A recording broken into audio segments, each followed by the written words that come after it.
Hello everyone, आप सभी कैसे हैं? आई होप आप सभी अपनी परीक्षा की तैयारी में लग रहे होंगे। पिछली क्लास में हमने ड्यूटीज़ ऑफ बेलर एंड बेली के बारे में पढ़ा था। आज की इस क्लास में हम राइट्स ऑफ बेलर के बारे में पढ़ने वाले हैं, यानी बेलर और बेली दोनों के कौन कौन से अधिकार होते हैं। जैसा कि हम सभी जानते हैं कि जब किसी की ड्यूटीज़ हम प्रोवाइड करते हैं तो उस ड्यूटीज़ को पूरा करने के लिए हमें कुछ राइट्स भी उन्हें देने होते हैं। ठीक उसी तरह से बेलर और बेली की जो ड्यूटीज़ हैं उसके अगेंस्ट उन्हें कुछ राइट्स भी मिलते हैं। तो सबसे पहले हम बेलर के अधिकारों के बारे में बात करेंगे। जो निक्षेपी है या निक्षेप करता है उसको कौन कौन से अधिकार मिलते हैं उसके बारे में पढ़ने वाले हैं। तो स्टार्ट करते हैं। Point number 1, to compensate the loss caused by the bailee under section 152। Section 152 हमें ये कहता है कि निक्षेप ग्रहीता की उपेक्षा से यानी उसकी केयरलेसनेस से या बेली के कारण यदि कोई नुकसान निक्षेपी को हुआ है तो उसको कंपनसेट करवाने का अधिकार या हक उसे मिलता है। निक्षेपी का प्रथम अधिकार यह कहा जा सकता है कि वह निक्षेपी की यानी बेली की केयरलेसनेस से जो लॉस की क्षतिपूर्ति प्राप्त कर सकता है। और इस तरह की जो लॉस होती है या जो हानि होती है उसका मतलब ये होता है कि यदि बेली के द्वारा माल की प्रॉपर केयर न की जाए और ऐसी कंडीशन में उस माल को कोई नुकसान हो जाता है तो उसे लॉस में काउंट किया जाता है और ऐसे लॉस को कंपनसेट करने का जो दायित्व होता है, जो ड्यूटी होती है वो बेली की होती है और लॉस को कंपनसेट करवाने का राइट बेलर का माना जाता है। Next point number 2, termination of contract of bailment for acting against the terms under section 153। शर्तों के विरुद्ध कार्य करने पर निक्षेप अनुबंध को समाप्त करना। हमने ड्यूटीज में ये बात की थी कि बेली के पास जो भी माल एज अ बेलमेंट रखा जाता है और जिस टर्म्स एंड कंडीशंस के अंडर वो रखा जाता है उसे उस माल का उपयोग उसी टर्म्स और कंडीशन के साथ करना होता है। और यदि वह उस टर्म्स के अगेंस्ट काम करता है, उन शर्तों को वो पूरा नहीं करता है, उन शर्तों के विरुद्ध जा कर के काम करता है, तो ऐसी कंडीशन में बेलर को ये राइट होता है अंडर सेक्शन 153 कि वह उसे टर्मिनेट कर सकता है, उस कॉन्ट्रैक्ट को समाप्त कर सकता है, ख़त्म कर सकता है। Next point number 3, compensate arising out of acting against the conditions. शर्तों के विरुद्ध कार्य करने से उत्पन्न हानि की पूर्ति करना। ऊपर वाला पॉइंट अंडर सेक्शन 153 हमें ये बताता है कि शर्तों के विरुद्ध बेली को काम नहीं करना है और यदि ऐसा होता है तो बेलर उस कॉन्ट्रैक्ट को ख़त्म कर सकता है। और इस पॉइंट में ये कहा गया है कि compensation arising out of acting against the conditions, कि यदि ऐसा करने से, कंडीशन के अगेंस्ट काम करने से उसे कोई लॉस होता है, बेलर को कोई लॉस होता है, तो उसे कंपनसेट करवाने का हक बेलर का होता है। Next point, termination of contract in case of gratuitous bailment under section 159। निःशुल्क निक्षेप को समाप्त करना। जैसा कि प्रीवियस क्लासेस में मैंने आपको ये बताया कि निक्षेप या बेलमेंट शुल्क के आधार पर, चार्ज के बेस पर दो तरीके का हो सकता है।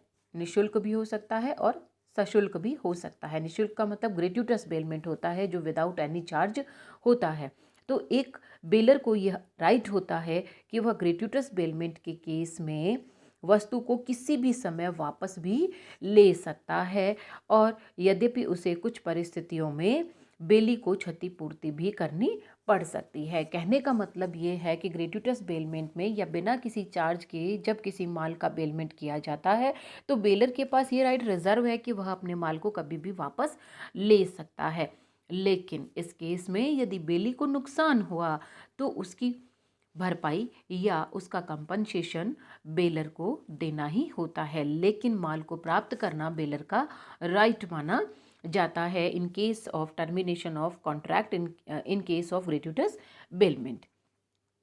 Next point, right to return the goods under section 160।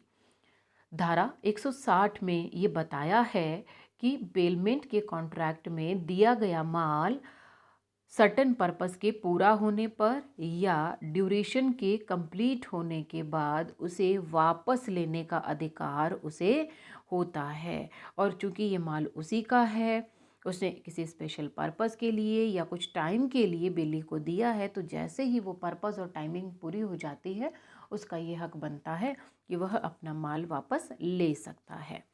Next point, compensation in case of non return of goods under section 161।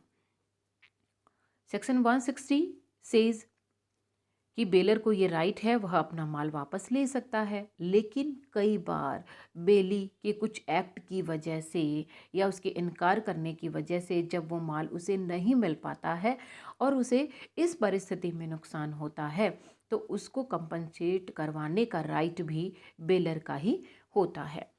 Next point, return increasing in goods build 163, section 163 धारा 163 हमें ये कहती है कि बेलर का एक अधिकार ये भी है कि वह अपने बेल्ड गुड्स में यानी निक्षेपित माल में हुई इंक्रीजिंग या जो प्रॉफिट या बेनिफिट है उसे वापस प्राप्त कर सकता है यदि निक्षेप अनुबंध में कोई विपरीत बात नहीं कही गई है। विपरीत बात का मतलब ये कि कई बार उसमें ये कंडीशन ही डाल दी जाती है कि माल में यदि कोई इंक्रीजिंग होती है तो उसको वापस नहीं किया जाएगा, तो इस केस में उसका ये राइट खत्म हो जाता है। लेकिन जब तक इस तरह का कोई क्लोज उसमें नहीं डाला जाता है, अंडर सेक्शन 163 बेलर को ये अधिकार है कि वह माल में हुई वृद्धि या लाभ को वापस ले सकता है।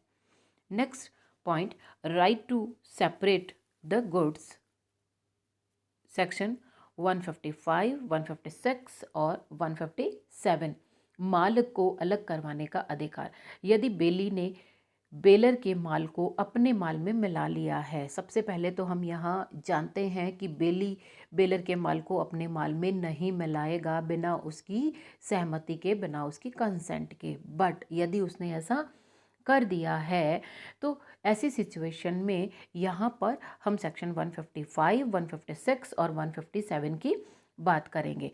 अंडर सेक्शन 155 यदि बेली ने माल को बेलर की कंसेंट से मिलाया है तो निक्षेपी उस माल में अपने माल के अनुपात में अधिकारी होगा। यानी उसने माल मिलाने से पहले उसकी कंसेंट ले ली है, तो जितना माल बेलर का है वो बेलर का ही रहेगा और जितना बेली का है वो बेली का ही रहेगा।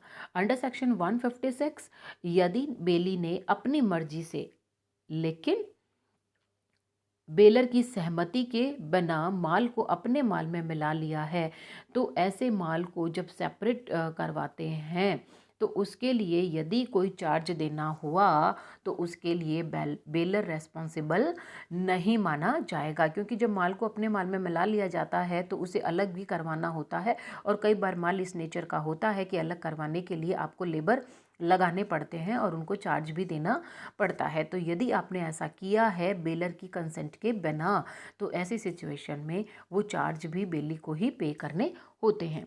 अंडर सेक्शन 157 यदि बेली अपनी मर्जी से माल निक्षेपी के माल में मिलाता है और उसे अब अलग नहीं किया जा सकता है, मतलब वो सेपरेट करने के लायक नहीं है, तो निक्षेपी को उसके पूरे माल को कंपनसेट करवाने का अधिकार होता है, क्योंकि अब माल इस कंडीशन में रहा ही नहीं है कि उसे आइडेंटिफाई किया जा सके कि ये बेलर का है या बेली का। तो ऐसे केस में माल का जितना प्राइस बनता है, जितना वैल्यू बनता है, वो सारा बेली को ही देना होता है। तो ये कुछ राइट्स थे जो मैंने आपके सामने रखे, राइट्स ऑफ बेलर, निक्षेपी के अधिकार।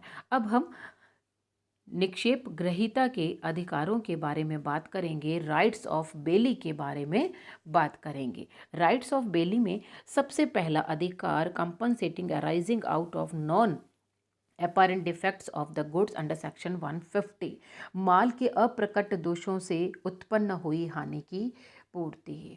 जिस समय हम बेलर की ड्यूटीज़ की बात कर रहे थे उसमें बेलर की सबसे पहली ड्यूटी जो हमने पढ़ी थी वो ये थी कि यदि बेलर के माल में कोई डिफ़ॉल्ट है, कोई डिफेक्ट है, तो उसे वो डिस्क्लोज़ करना होगा। और यदि वो डिस्क्लोज़ नहीं करता है और इस तरह से यदि बेली को नुकसान हुआ है तो उसे कंपनसेट कराने का अधिकार बेली का रहेगा। Next point, authorised use of goods bailed, माल का अधिकृत प्रयोग करना। कई बार माल प्रयोग करने के लिए लिया जाता है, तो बेली के पास जो माल आता है वह उसको यूज़ करता है। तो जो कंडीशन बताई गई है उन्हीं कंडीशन के अंदर उसे यूज़ करने का अधिकार मिलता है। Next point, mixing of goods with the consent of bailor, निक्षेपी की सहमति से माल को मिलाना। कोई भी बेली निक्षेपी की कंसेंट से यानी बेलर की कंसेंट से उसके माल को अपने माल में मिलाने का अधिकार रखता है, लेकिन कंसेंट के साथ, that is very important. Next point, right to receive necessary expenses under section 158. निक्षेपी के right to receive necessary expenses यानी यदि उसने बिल्ड गुड्स के अगेंस्ट कोई खर्चे किए हैं, कुछ सामान्य खर्चे उसने किए हैं, तो ऐसे खर्च प्राप्त करने का या ऐसे आवश्यक खर्च प्राप्त करने का हक उसका बनता है।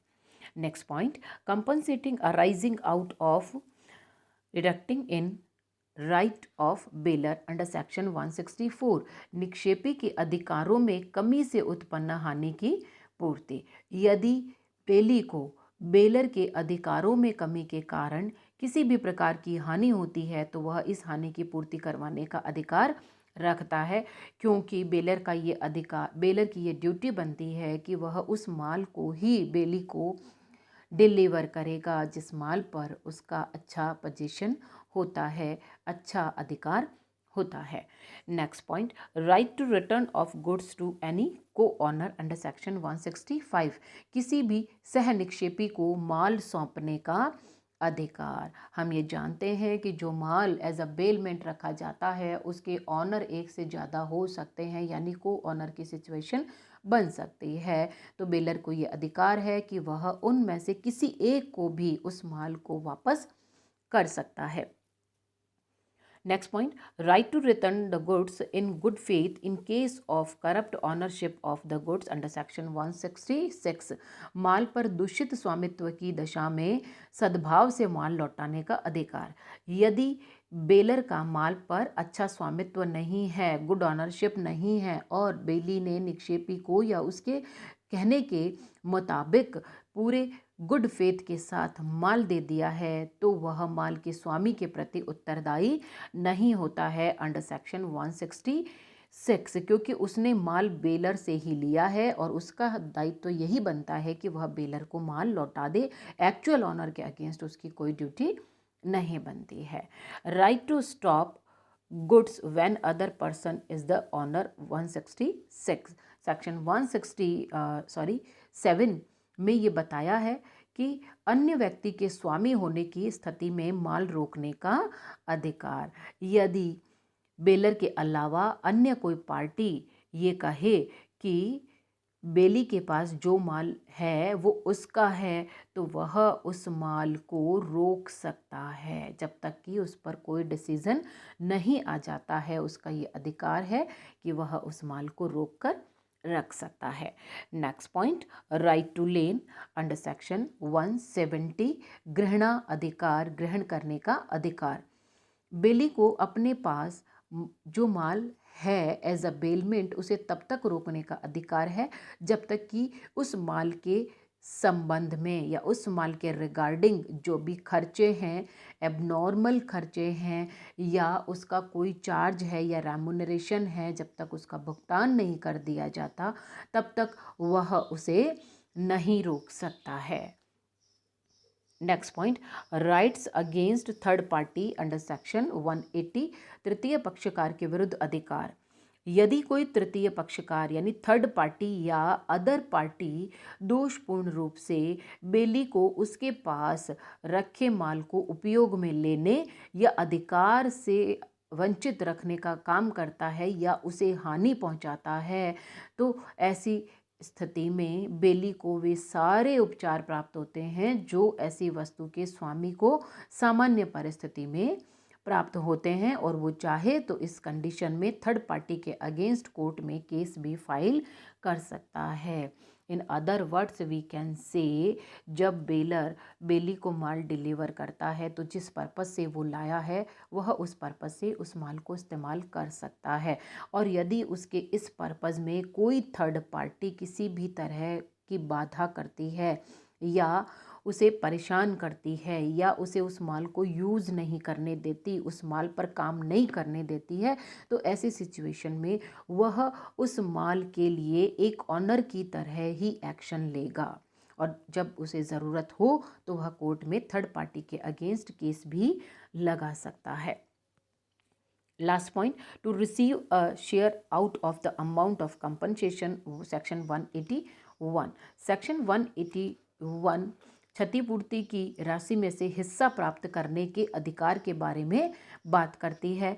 यदि थर्ड पार्टी द्वारा निक्षेपित वस्तु के अधिकार या उपयोग में किसी भी प्रकार की बाधा पैदा करने के कारण उस पर कोई वाद किया जाता है और वाद के अंतर्गत किसी भी प्रकार से कोई क्षतिपूर्ति की राशि मिलती है तो बेली तथा बेलर को अपने अपने हित के अनुसार उसे प्राप्त करने का अधिकार होता है। यानी यदि थर्ड पार्टी के अगेंस्ट कोई केस करना पड़ जाता है और इस केस के रिजल्ट में या कॉन्सिक्वेंसेस में कोई अमाउंट मिलता है तो दोनों को वो रेशनली दिया जाएगा, जिसका जितना हिस्सा बनता है उस हिस्से के मुताबिक ही दिया जा सकता है। तो आज की इस क्लास में मैंने आपको राइट्स ऑफ बेलर और बेली के बारे में बताया है। एग्ज़ाम में ये क्वेश्चन आपके लिए बहुत इम्पॉर्टेंट हो सकता है, अक्सर पूछा जाता है, तो बी केयरफुल। आप इस टॉपिक को बहुत अच्छे से समझने की कोशिश करेंगे और यदि कोई पॉइंट आपको समझ में नहीं आता है, आपकी कोई क्वेरी है, तो कमेंट बॉक्स में लिखकर आप मुझसे पूछ सकते हैं। अगली क्लास में हम खोई हुई वस्तु पाने वाले के अधिकार और कर्तव्य, rights and duties of the finder of goods lost के बारे में बात करेंगे। शॉर्ट क्वेश्चंस में ये क्वेश्चंस आपके लिए बहुत इंपॉर्टेंट हो सकते हैं कि उसकी राइट्स क्या हैं और उसकी ड्यूटीज़ क्या है फाइंडर ऑफ गुड्स लॉस्ट के। तो नेक्स्ट क्लास में, अगली क्लास में हम उस चैप्टर के बारे में, उस टॉपिक के बारे में बात करेंगे। तब तक के लिए थैंक यू।